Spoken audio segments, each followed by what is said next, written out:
লাল গ্রহের মাটিতে নাসার একাধিক যান ঘুরে বেড়াচ্ছে, ছবি তুলছে, পরীক্ষা করছে, তথ্য সরবরাহ করছে, নমুনাও সংগ্রহ করছে। এমন একটি যান হলো কিউরিওসিটি, যা এবার এমন একটা বিষয় দেখলো যা বিজ্ঞানীদেরও পলক ফেলতে দিচ্ছে না। কিউরিওসিটি তার অতি শক্তিধর ক্যামেরার সাহায্যে একটি পাথরের ছবি তুলেছে। লাল গ্রহের সেই পাথরটি রয়েছে গেইল ক্রেটারে।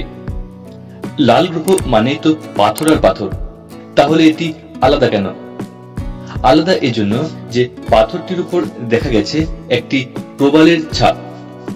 পৃথিবীর সাগরের তলদেশে যেমন প্রবাল থাকে, পাথরের উপর তা থাকলে ঠিক যেমন দেখতে লাগে, হুবহু তেমন এই লাল গ্রহের পাথরের উপর প্রবালের ছাপটি। বিজ্ঞানীরা তা দেখার পর তা নিয়ে গবেষণা করেন।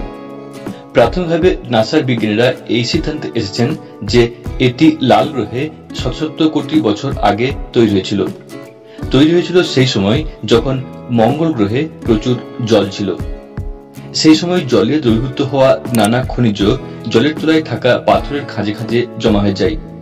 তারপর একসময় জল শুকিয়ে যায়, পাথরের খাঁজে সেই খনিজ শুকিয়ে যায়, কিন্তু তার ছাপটা থেকে যায়। এই প্রবালের ছাপ এভাবেই তৈরি হয়েছে লাল গ্রহে।